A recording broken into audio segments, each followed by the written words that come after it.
ळमो अर्हन्ताळं ळमो सिद्धाळं ळमो आयरियाळं ळमो अझायाळं ळमो लोये सब साहुळं मंगलं भगवान वीरो मंगलं गौतमो गणी मंगलं कुंद कुंदाद्यो जैन धर्मोऽस्तु मंगलं सर्वमंगल मांगल्यं सर्वकल्याणकारकं प्रधानं सर्वधर्माणां जैनं जयतु शासनं जैनं जयतु शासनं जैनं जयतु शासनं मोक्षमार्गस्य नेतारं भेतारं कर्मभूभृतां ज्ञातारं विश्वतत्त्वानां वन्दे तद्गुणलब्धये वन्दे तद्गुणलब्धये वन्दे तद्गुणलब्धये श्री जिन शासन गुरु नमो नानाविध सुखकार आत्महित उपदेश तय करे मंगलाचार सोहे जिन शासन में आत्मानुशासन श्रुत जाके दुख हारी सुखकारी साची शासना जाको गुण भद्र करता गुण भद्र जाको जानी भद्र गुण धारी भव्य करत उपासना ऐसे सारे शास्त्र को प्रकाशे अर्थ जीवनी को बने उपकार नाशे मिथ्या भ्रम वासना ताते देश भाषा करी अर्थ को प्रकाश करो जाते मंद बुद्धि हुके होते अर्थ भाषना जाते मंद बुद्धि हुके होते अर्थ भाषना लक्ष्मी निवास निलयं विलीन विलयं निधाय रदिवीरम् आत्मानुशासनमहं वक्षे मोक्षाय भव्यानां जो लक्ष्मी के निलय रूप उन अविनाशी प्रभु को धार ग्रंथ रचूं आत्मानुशासन भव्य जनों को है शिवकार। आत्मानुशासन नामक ग्रंथ गुणभद्राचार्य द्वारा प्रणीत, इसमें अभी अपनी चर्चा चल रही थी।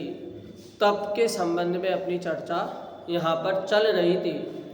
धीरे धीरे करके यहाँ तक कि अपनी भूमिका बनाते बनाते आचार्य देव तप तक अपन को ले आए। क्या कि तप किसको कार्यकारी, मतलब मुनि अवस्था में जो दो चीज़ें चलती हैं, क्या एक तो तप और एक संयम। संयम होता है परमानेंट और तप होता है ऑप्शनल। मतलब ये बात नहीं कि ऑप्शनल में अपन तप को हटाएं। ऑप्शनल का मतलब हुआ कि तप अपन को हमेशा वो मुनिराज तप में नहीं दिखेंगे तो हो सकता है, परंतु मुनियों में संयम तो हमेशा बना रहता है। लेकिन वो संयम बलवान किससे बनता है? तो तप से बनता है। तो इसीलिए कहा कि तप बहुत कार्यकारी, बहुत महत्वपूर्ण अवस्था को कहा।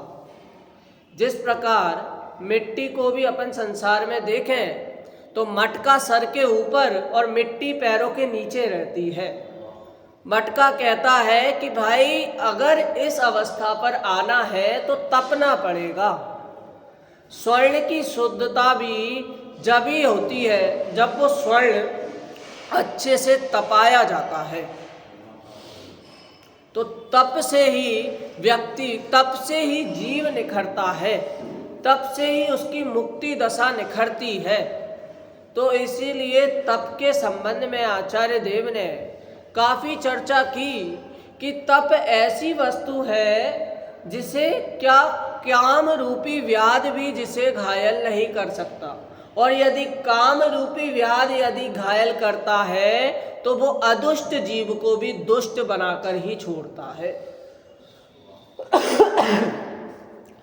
अपनी चर्चा जैसे अपन संसार में देखते हैं कि यदि अपन को किसी ने पत्थर मारा और पत्थर अपन को लग गया, लगा तो दुख हुआ तो अपन को क्रोध आया, और सामने अपन ने व्यक्ति को देखा उसने पत्थर मारा तो उस पर क्रोध आया। अब अपन ने देखा किसी ने अपन को बताया कि वो आदमी पागल है और उसके हाथ में 2 पत्थर और है, तो वो क्रोध आपका किस अवस्था में रहेगा? तब वो क्रोध नहीं आएगा, तब करुणा आएगी। तब क्यों? क्योंकि वो व्यक्ति हमें बेचारा दिखेगा। तो ऐसे ही यहाँ कह रहे हैं कि जो तपी जीव होता है, जिसको इसका मार्ग पता होता है, जो अच्छे से इस मार्ग से अवगत होता है, तो उसे क्या कि सामने वाला जीव यदि क्रोध करता हुआ दिखाई दे तो कहना मत, लेकिन पागल समझना। क्या कि ये जीव की अवस्था नहीं है, ये जीव का स्वभाव नहीं है, परंतु अभी कर्मों के कारण वो क्रोध कर रहा है, कारमान वर्गणा उसकी क्रोध रूप है, तो इसलिए वो क्रोधी है। जैन दर्शन में, जैन धर्म में जो दोषी है उसको बुरा नहीं बताते, दोषों को बुरा बताते हैं। किसी ने इससे क्या सार निकलता है कि यदि हमारी अवस्था भी अभी ऐसी नहीं है कि हमारा अच्छा 13वां 11वां 12वां गुण स्थान में हो या हम बिल्कुल ही मोक्ष में बैठे हो, ऐसी हमारी अवस्था नहीं है, तो कदाचित कभी गलती हो जाए तो बाद में जब जैसे उस दिमागी जो खराब व्यक्ति है, जो पागल व्यक्ति है, जब उसके तार सही होंगे तब वो खुद आके अपन से क्या माफ़ी मांगेगा, सॉरी बोलेगा कि मैंने पत्थर मार दिया, गलती से गलत काम हो गया। उसी प्रकार जब ये कार्मार वर्गणाएं मंद पड़ेंगी तब स्वयमेव वो व्यक्ति को आभास होगा, तो स्वयमेव वो वहाँ पर जाकर क्षमा याचना करेगा। इस प्रकार अपन को यहाँ पर संबोधन देते हैं कि भाई तप से क्या क्या कार्य नहीं होते हैं, तप से जो कर्म अपने बन रहे हैं वो कर्म भी हमारे खिल जाते हैं, निर्जरा हो जाते हैं। क्या? क्योंकि अपना तो सूत्र ही है तत्वार सूत्र में, तपसा निर्जरा, कि तप से ही निर्जरा होती है। इस प्रकार अपन ने तप के 12 भेद भी कल देखे थे, 6 भेद अंतरंग और 6 बहिरंग, जिनमें मुख्यता अपन ने की कि जब अंतरंग भेद हो, जब अंतरंग के तप होंगे वही उसके सहायक भूत बहिरंग तप वहाँ पर है, लेकिन मात्र बहिरंग तपों से कार्य नहीं चलेगा। आजकल एकासन ये कहने में आता है कि उपवास से ज़्यादा महत्व एकासन का है, ये आपने सुना। तो एकासन में एकासन शब्द को संसार में क्या ले लिया? एक आसन ले लिया कि एक आसन में बैठना है और फिर उसके बाद भोजन करना, लेकिन वास्तविक अर्थ है एक आसन, आसन नहीं, एक आसन।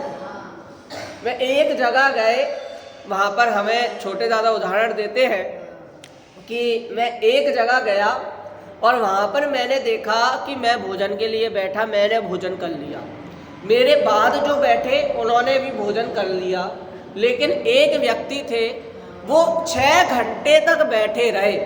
क्यों? हाँ, एक आसन बोला ना, एक आसन उन्होंने लिया कि भाई एक आसन में बैठ के भोजन करना, उसे एक आसन कहते हैं।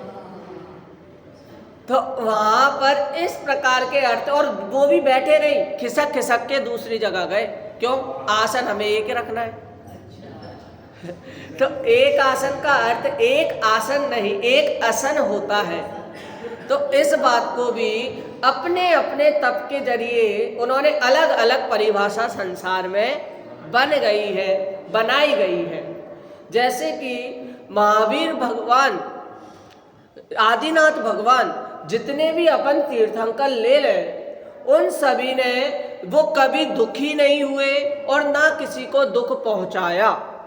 तो भी संसार में उनके नाम से कितना भय व्यक्ति में उत्पन्न कराया जाता है कि ऐसा करो वरना ये हो जाएगा। अब बताइए, वो कुछ भी हो सकता है लेकिन महावीर भगवान का अनुयायी नहीं हो सकता। क्यों?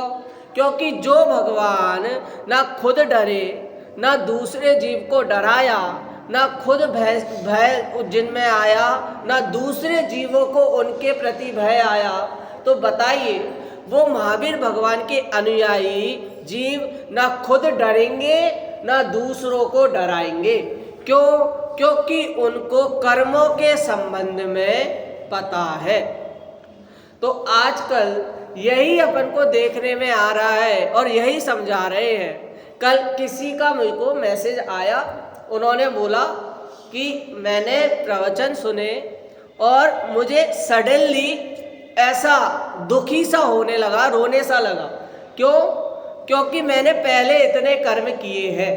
तब उनको वापस से समझाना पड़ा कि अपने अंदर, अपने यहाँ पर ये वाली प्रवृत्ति नहीं है कि once upon a cheater always a cheater.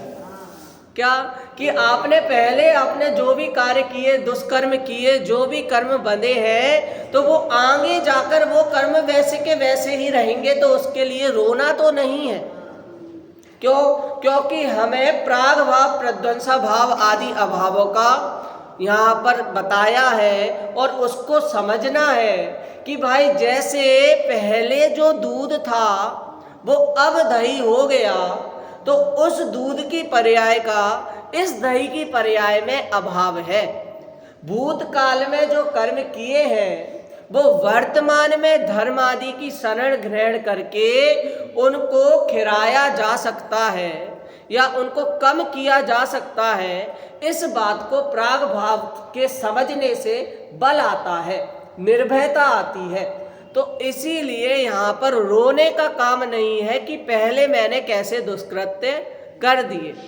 तो इस प्रकार यहाँ पर हमें ये सब जो अपन कर रहे हैं, जो अपनी चर्चा चल रही है, जो जिनवाणी के माध्यम से अपन पढ़ रहे हैं, तो क्या हम तप कर रहे हैं या नहीं कर रहे हैं? ये भी तप के अंतर्गत ही आता है।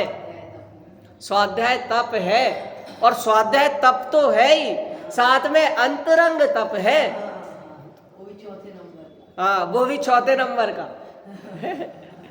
तो अपन भी अभी तप कर रहे हैं या नहीं कर रहे? तो तप हम भी कर रहे हैं, ये बात को समझना चाहिए।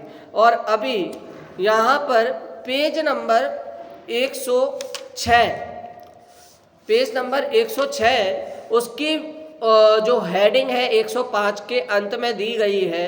इसमें लिखा है तप की महिमा। तप में प्रवर्तन करने वाले जीव क्या करते हैं, यह बात आगामी छंद में कहते हैं। क्या कहते हैं? एक बार अपन यहाँ से इस छंद का पाठ करेंगे। पृथ्वी छंद है। इहैव सहजान रिपून विजयते प्रकोपादिकान गुणः परिणमन्तियान् सुविरप्ययं वाञ्छति पुरश्च पुरुषार्थ सिद्धिर चिरा स्वयं यायिनी नरो नरमते कथम तपसी ताप संहारिणी। तप के द्वारा क्रोधादिक रिपु सहज भाव से होए प्ररापास आन त्याग करके भी जिनको चाहे वे गुण होते प्राप्त, मोक्ष रूप पुरुषार्थ सिद्धि भी हो जाएगी पल भर में। ताप शमन करता इस तप में, ज्ञानी जन क्यों नहीं रमे। हाँ, ज्ञानी जन उस तप में क्यों नहीं रमण करे जिस तप से सुख की प्राप्ति हो रही है। ज्ञानी जन, विद्वत जन उस तप में रमण क्यों नहीं करे जिस तप से अनादि के जो कर्म है वो खिर रहे हैं। तो तप ही एकमात्र ऐसी दशा है जिसमें कर्मों का बंधन अल्प होता है। तो तप को इस प्रकार की स्वाध्याय की महिमा है। वास्तव में ये स्वाध्याय ऐसी दशा है, तो इसीलिए इस तप को बोला। और जैसे कि अपन ने एक भावना 32 नामक एक पाठ है, अपन ने पढ़ा होगा, हाँ, सामायिक पाठ, उसमें अपन ने पढ़ा है। उसकी पहली जो पंक्ति है उसमें भी पहला पद क्या है? प्रेम भाव हो सब जीवों में। ये पढ़ के ऐसा लगता है, क्या लगता है भाई, कि सभी जीव समान है, सभी जीव प्रेम भाव सभी के प्रति होना चाहिए। संस्कृत में देखें तो मैत्री, सत्येषु मैत्री गुणेषु प्रमोदम, क्या कि जो भी अग्रज है, मित्रता का एक पक्ष, मतलब जो मित्रता होती है वो समान पक्ष वालों से नहीं होती। मित्रता का क्या भाव है? जिससे मित्रता होती है उसके प्रति समान भाव हो जाता है। हाँ, सबसे बड़ा उदाहरण अपन पौराणिक कथाओं में देखें तो अपन को मिलता है कृष्ण और सुदामा।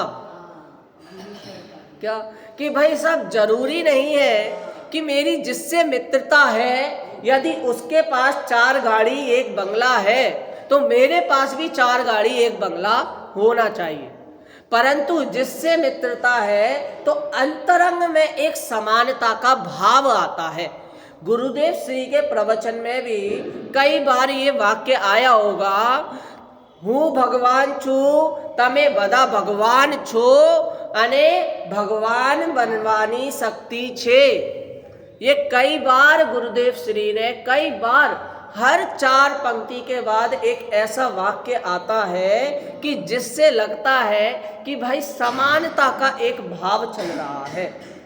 और दूसरे पद में क्या कहा? गुणेषु प्रमोदम।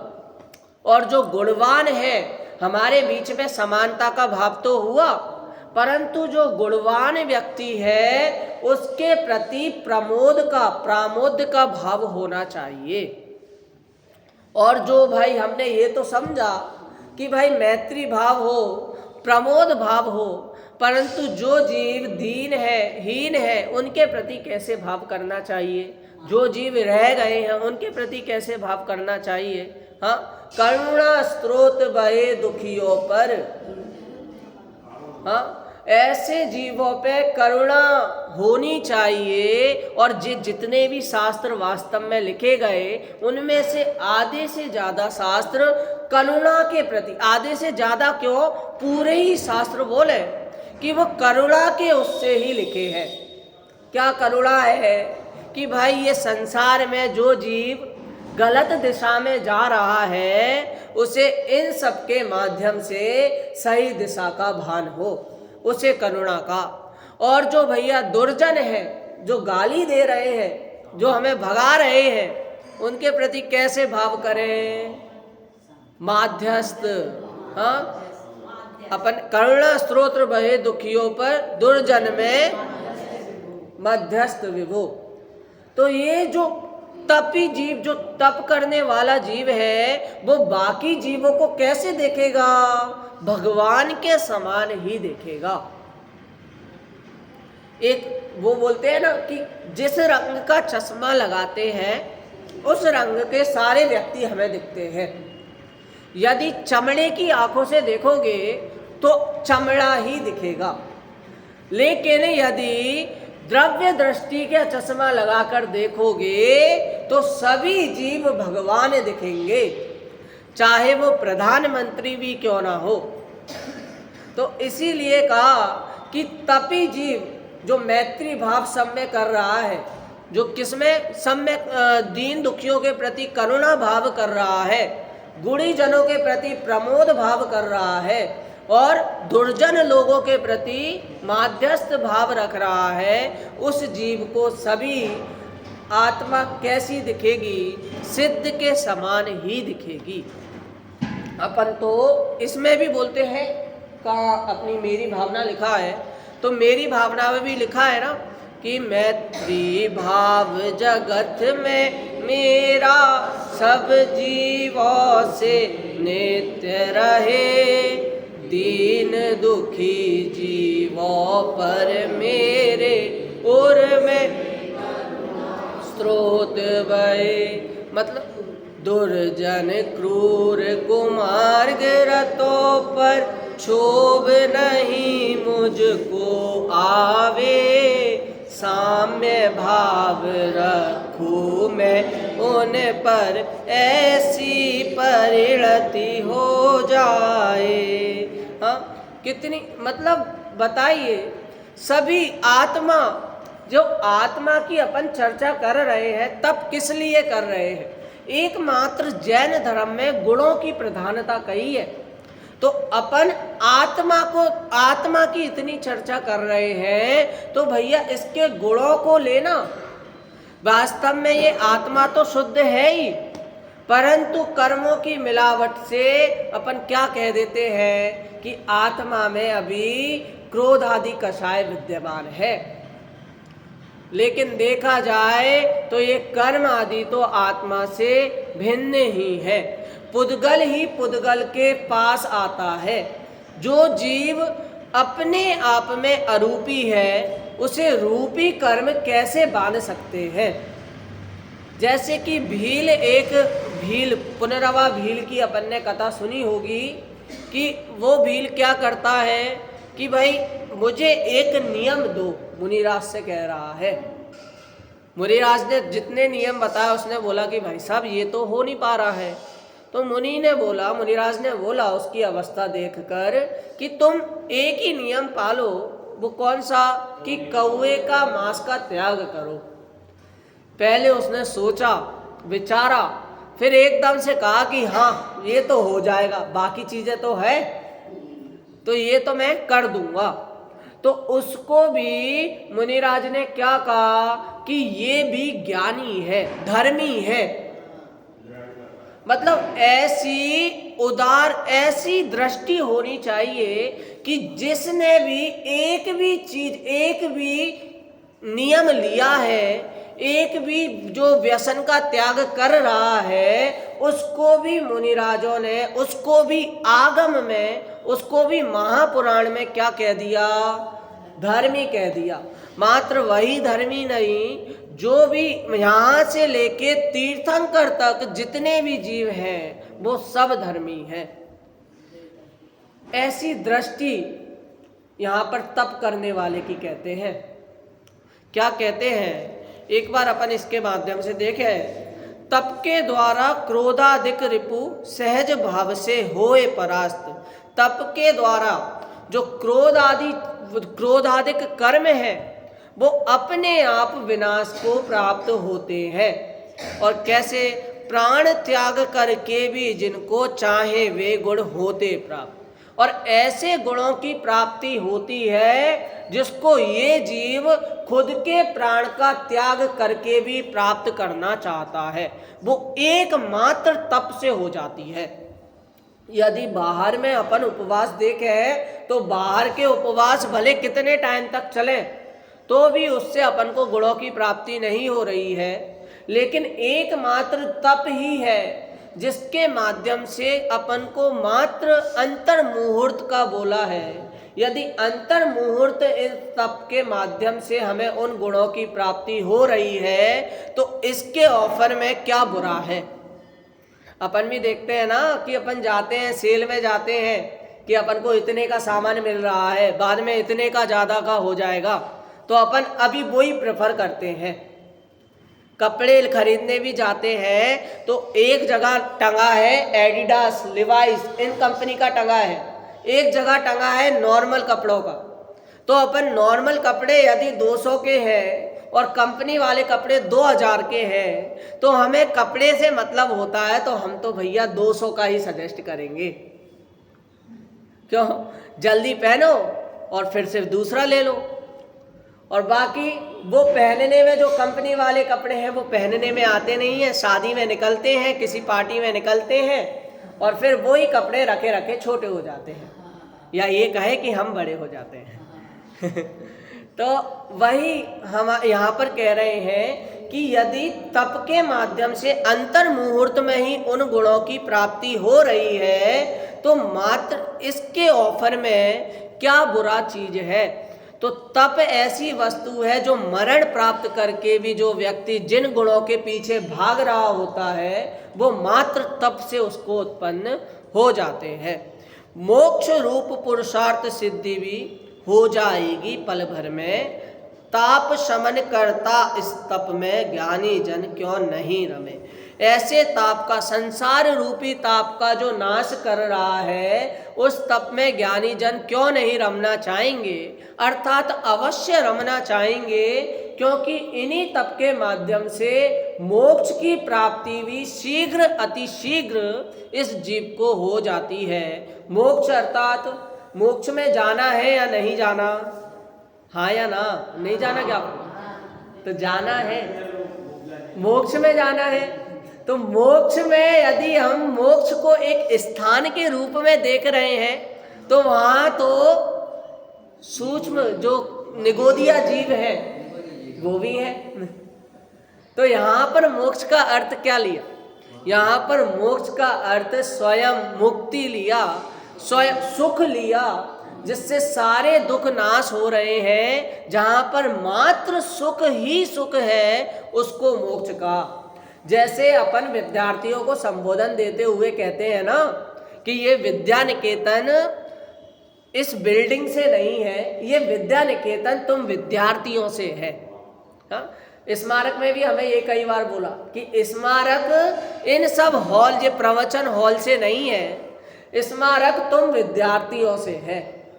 तो यहाँ पर भी कह रहा है वो मोक्ष जो है, जो स्थान अपन मोक्ष को अपन बोल रहे हैं, वो मोक्ष उस स्थान से नहीं है, वो मोक्ष इस आत्मा से है, इस सुखी जीवन से है। और आजकल तो अपने को तो जिनवाणी है, लेकिन व्यक्तियों को देखें तो जहाँ पर सेशन चलते हैं सुखी होने का उपाय, हैप्पीनेस, ये सारे सेशन पैसे देकर भी व्यक्ति जाते हैं। और क्या सुनने जाते हैं? वो कचड़ा सुनने जाते हैं। और अपने पास तो सार वस्तु है, और इस सार वस्तु से ज़्यादा मोटिवेशन चीज और कहीं नहीं हो सकती। इसीलिए कह रहे हैं कि एकमात्र तप ही है जिससे मोक्ष की प्राप्ति है। देखिए, जीव अनादि से अभी तक संसार में भ्रम रहा है। हम लोग हैं अभी यहाँ पर उपस्थित हैं, तो इसका मतलब अनादि से है। तो क्या कि अनादि से पता होने पर भी इसकी प्राप्ति नहीं हो रही है।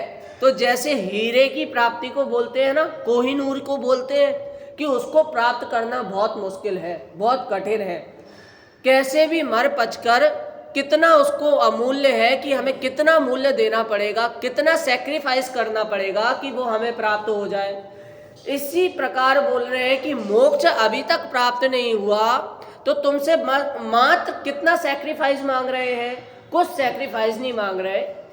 तुमसे क्या कह रहे हैं, हमसे क्या कह रहे हैं कि भाई जो अनादि का जो ग्रहित मिथ्या तो अग्रहित मिथ्या तो चला आ रहा है उसको मात्र छोड़ना है।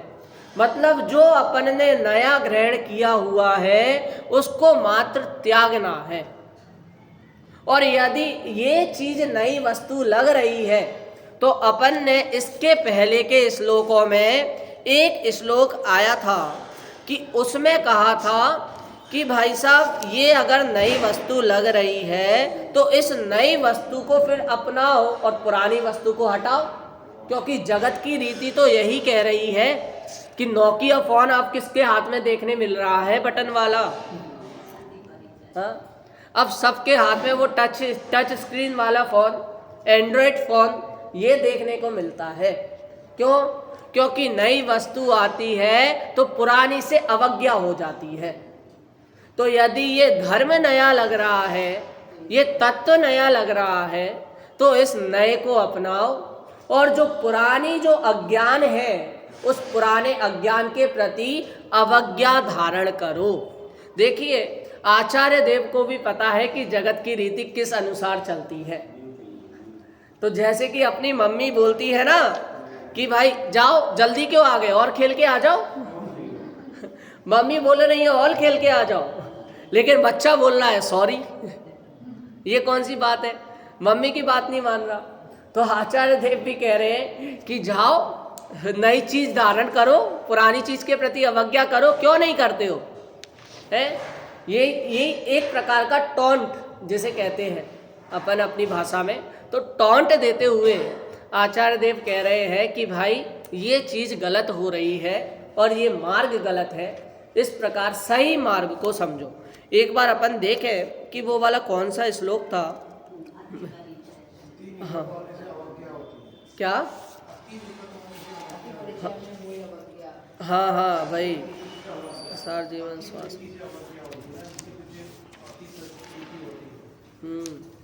संभाव धारण करने की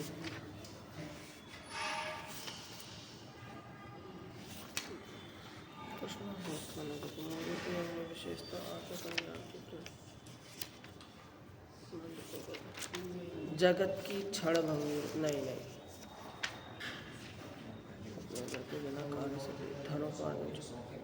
धर्म सुख ज्ञान मिल गया। 92 नंबर का श्लोक है।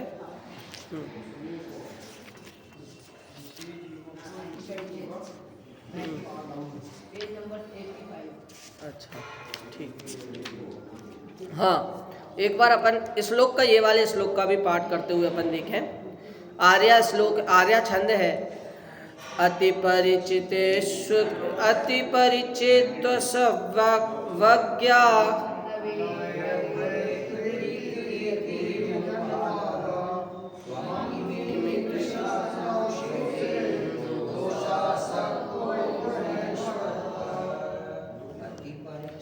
उसकी तरह है ये, वंदित्तु शब्द सिद्धि की तरह थोड़ा थोड़ा है, तो उसकी तरह अपन को पढ़ना है। अति परिचित स्वज्ञा नवे भवेत् प्रीतिरीति जनवादः त्वं किमिति मृषा कुरुषे दोषाक्षत गुणेश्वरतः। क्या कि भाई अति परिचित जो वस्तु है उससे तो क्या होता है, उससे अपन को ग्रहण करने का भाव आ रहा है। हिंदी में क्या लिखा? अति परिचित में होए अवज्ञा, नूतन में होती है प्रीति, गुण में अरति दोष में रति कर, क्यों झूठी करता जग रीति। जो अति परिचित वस्तु है उससे तो क्या होता है, दूर हटाने का भाव, अवज्ञा का भाव होता है।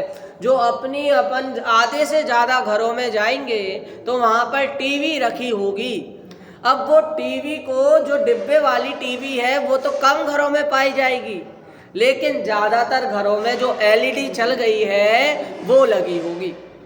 ऐसा अभी तो कोई ही घर होगा, कोई थोड़ा से ही घर होंगे जिनमें वो जो गेहूं की जो पीसने वाली वो चक्की रहती थी वो होगी। हाँ, अब तो खत्म सी हो गई है। क्यों?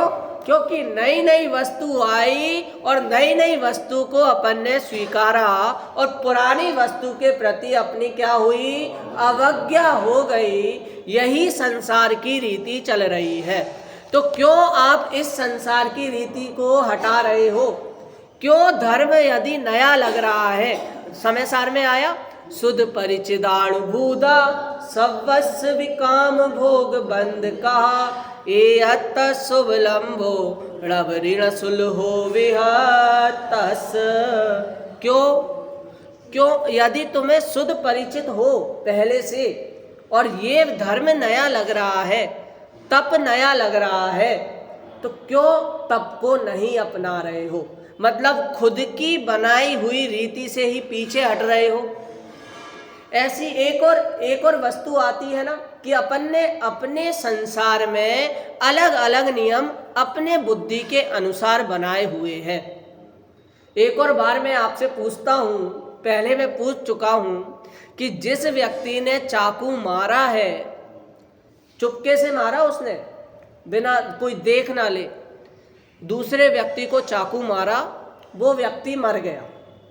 तीसरे व्यक्ति ने खिड़की से देखा, उसने खिड़की से देखा और पुलिस को कॉल किया, पुलिस ने कोर्ट में ले गई, कोर्ट में जज ने सजा सुनाई फांसी की, और जो एग्जीक्यूशनर है उसने लीवर खींचा फांसी का। बताइए उस व्यक्ति का कातिल कौन है? हाँ,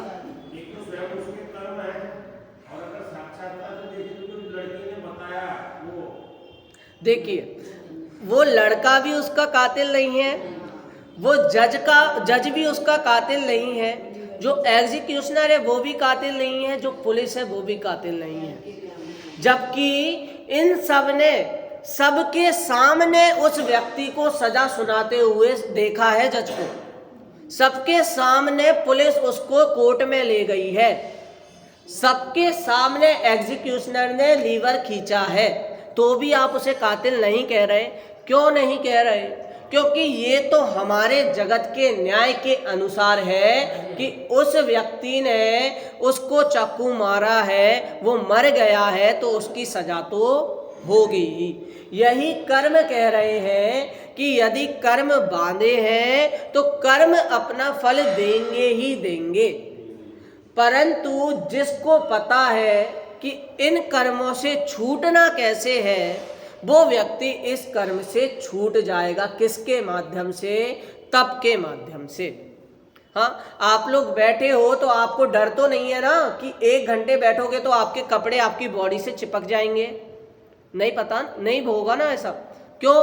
क्योंकि हमें पता है कि कपड़े से मुक्त होने का उपाय क्या है, किस प्रकार से कपड़े उतारने हैं। उसी प्रकार कर्म जिसने बांधे हैं उसको अगर ये पता होगा कि कर्म से मुक्त कैसे होना है, वो तो कर्म से मुक्त हो जाएगा। परंतु जिसे कर्म से मुक्त होने का उपाय नहीं पता, वो कर्म में और फंसता चले हुआ जाएगा और इस संसार में भ्रमण करते रहेगा। इस बात को अपन को समझना है और तप की महिमा अपने अंतर में अपन को विराजमान करना है। अब यहाँ पर अपन तप संबंधी जो अपने अर्थ हैं उसको एक बार अपन यहाँ पर पढ़ते हैं ग्रंथ के माध्यम से। श्लोक नंबर 115, पेज नंबर 114, हाँ, पेज नंबर 103, हाँ 106। अर्थ: तप होने पर अनादिकाल से आत्मा के साथ लगे हुए क्रोधादि शत्रुओं को यहीं तत्काल जीत लिया जाता है, जिन्हें यह आत्मा अपने प्राण देकर भी प्रकट करना चाहता है। ऐसे गुण स्वयमेव प्रकट हो जाते हैं। आगामी काल में शीघ्र ही मोक्ष पुरुषार्थ की सिद्धि हो जाती है। अतः ऐसे दुख नाशक तप में कौन विवेकी पुरुष नहीं रमेगा, अपितु अवश्य रमेगा ही रमेगा। भावार्थ: जिन कार्यों में तत्काल गुण अर्थात लाभ हो और भविष्य में अवगुण हानि हो, अथवा तत्काल अवगुण हो और भविष्य में गुण हो, ऐसे कार्य अनुरागी होकर करते हुए भी जगत के जीव देखे जाते हैं, जबकि यह तप तत्काल भी गुण करता है और भविष्य में भी गुण करता है। अतः ऐसे तप में कौन विवेकी प्रवर्तन नहीं करेगा, अपितु अवश्य करेगा ही करेगा। क्या कह रहे हैं कि संसार में यदि बहिरंग तप को अपन इतना गुणवान मान लेते हैं, जो जीव 10 लक्षण में रात्रि में भोजन पहले से कर रहा है, लेकिन 10 लक्षण एक वो आया ना, उसके पास बाउंडेशन आया, क्योंकि संसार में इसको बाउंड ही करते हैं। क्या कि यहाँ पर अपन ने क्या किया कि 4 दिन अपन ने 3 दिन भोजन नहीं किया, रात में थोड़ा कष्ट हुआ, चौथे दिन नहीं किया नॉर्मल लगा, 5वें दिन नहीं किया तो थोड़ा बिल्कुल अब रूटीन में आ गया ना 5-6 दिन में, तो उसको लगता है भाई कितना अच्छा है, 10 लक्षण में रात्रि भोजन नहीं कर रहे हैं, हम पाप से बच रहे हैं। जब बहिरंग तप से ही गुण देखे जा रहे हैं तप में, जब इतनी गारंटी लग रही है तप में, तो उस तप में कितनी और अंतरंग विशुद्धता होगी, तो निश्चित रूप से उसे सुख की प्राप्ति हो जाएगी। और यहाँ तो कह रहे हैं जबकि सुख प्राप्ति व्यापार आदि में के लिए कर रहे हैं, अभी दुखी देखे जा रहे हैं व्यापार में, और आगे सुख की कामना कर रहे हैं, परंतु आगे सुख मिलेगा या नहीं मिलेगा ये गारंटी नहीं है, तो भी उस व्यापार में लगे हुए हैं, दुख प्राप्ति कर रहे हैं, दुखमय है। अपन तो पंक्ति में भी बोलते हैं, वह सुख सदा ही त्याज्य रे पश्चात जिसके दुख भरा। हाँ, ये तो वही वाली बात, साइकिल वाली बात हो गई। मैं फिर से रिपीट करता हूँ कि strong man creates easy time, easy time creates lazy man, lazy man creates tough time, tough time creates strong man, and strong man creates easy time. ये तो वही बात हो गई कि भाई साहब एक व्यक्ति जो अपने काम को बहुत मुश्किल मान रहा था, उसने मेहनत की, वो स्ट्रॉन्ग बना, उसने फिर एम्प्लॉय रखे तो अब उसको बहुत टफ लग रहा है, फिर उसने मेहनत की, फिर स्ट्रॉन्ग बना, फिर वो वीक। ऐसे ही ये साइकिल कर्मों की है कि पुण्य किया तो क्या हुआ, सुख की प्राप्ति हुई, सुख की प्राप्ति हुई तो उसने क्या किया, फिर सुख प्राप्ति के बाद ये गर्राने लगा तो इसे पाप हुआ, पाप हुआ तो इसे दुख हुआ, दुख हुआ तो उसे धर्म की याद आई, फिर धर्म में गया, धर्म किया तो सुख हुआ, सुख हुआ तो फिर से उसको गलत कार्य में गया तो फिर पाप हुआ। तो ये साइकिल चलती जा रही है। तो इससे पहले से ही बोल दे रहे हैं कि इस पुण्य से जो सामग्री प्राप्त होगी, जो संपदा प्राप्त होगी, उससे तू निश्चित रूप से पाप की ओर जा रहा है, आगे जाके दुखी होगा ही होगा। तो इससे बढ़िया है तू अपने सुख रूपी तप की ओर अग्रसर हो। कैसे अग्रसर हो, आगे उससे कहते हैं, तप का तात्कालीन लाभ हो तो यह है कि उसके द्वारा प्रत्यक्ष दुखदायक अनादिकालीन क्रोधादिक का अभाव हो जाता है, और जिन्हें लोग प्राण देकर भी प्रकट करना चाहते हैं, ऐसे प्रत्यक्ष ज्ञानादि गुण या रिद्धि सम्मान आदि अतिशय स्वयमेव प्रकट हो जाते हैं।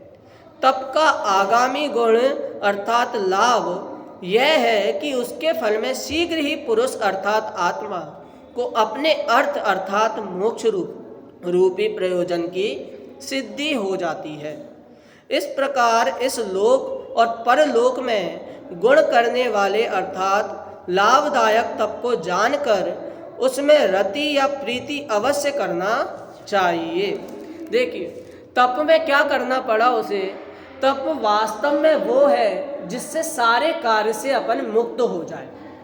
हाँ, संसार में भी अपन देख रहे हैं ना कि आपने सही जगह गाड़ी चला रहे हो तो आपकी कोई तारीफ नहीं करता, लेकिन आपने जहाँ पर गलत जगह गाड़ी चलाने की कोशिश की तो चालान हो जाता है।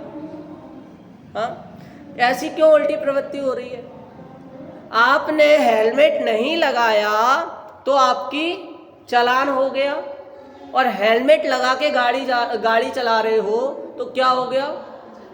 तो भी तो कुछ नहीं हुआ, तारीफ तो होनी चाहिए ना। हवलदार को पकड़कर एक बार तालियां तो बजवानी चाहिए नहीं ना, ऐसा नहीं होता ना। क्यों? क्योंकि वहां पर करने का पुरुषार्थ आया ना। जो कार्य अपने आप स्वयं चल रहा है, जो सिस्टम से चल रहा है, वो तो ठीक है, लेकिन जहां पर अपन ने सिस्टम चेंज करने की जरूरत करी, वहां पर अपन को क्या दुख की प्राप्ति होती है। तो यहाँ पर भी कह रहे हैं कि जहाँ पर उल्टा चलने का प्रयास करोगे वहाँ पर दुख की प्राप्ति तो होगी ही होगी, परंतु जहाँ पर अपन अपने स्वयं से जो कार्य हो रहे हैं उसको स्वीकार कर लेंगे, तब जाकर अपन को सुख की अनुभूति होगी। एक बहुत ही प्यारा भजन है जिसके माध्यम से ऐसा लगता है कि वास्तव में सारे कार्य स्वयं हो रहे हैं। कौन सा भजन? जो आदरणीय संजीव जी उस्मानपुर द्वारा लिखा गया है। क्या भजन है वो?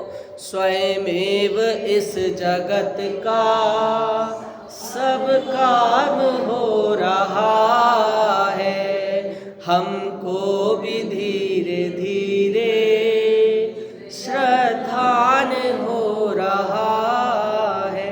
वास्तव में क्या श्रद्धान हो रहा है, ये विचारणीय बात है। हाँ, यदि मात्र अपन ये वाली बात समझ लें, हाँ, ये मैत्री भाव, कारुण्य भाव, प्रमोद भाव और माध्यस्थ भाव, इन 4 भावों को ही समझ लें तो अपना कल्याण होना निश्चित है। अभी अवार्ड मिलेंगे दीक्षांत समारोह पे, माध्यस्थ, कारुण्य ये अवार्ड के नाम है। जब बताइए अपनी बुद्धि के अनुसार, मति के अनुसार जो अपन ने इन भावों के अनुसार पुरस्कार किए और वास्तव में वो भाव जब प्रकट हो जाएंगे तो शीघ्र ही पक्का है, निश्चित है कि मोक्ष की प्राप्ति होगी। पूजन के वो शब्द सार्थक हो जाएंगे कि निश्चित तेरे सदृश प्रभु अरिहंत अवस्था पाऊंगा। इस बात को समझें और तप को धारण करके स्वयं तपस्वी बने और तपस्वी बनकर शिव रूपी रमणी का वर्णन करें। इस प्रकार की मंगल भावना से आज की वाणी यही विराम लेते हैं।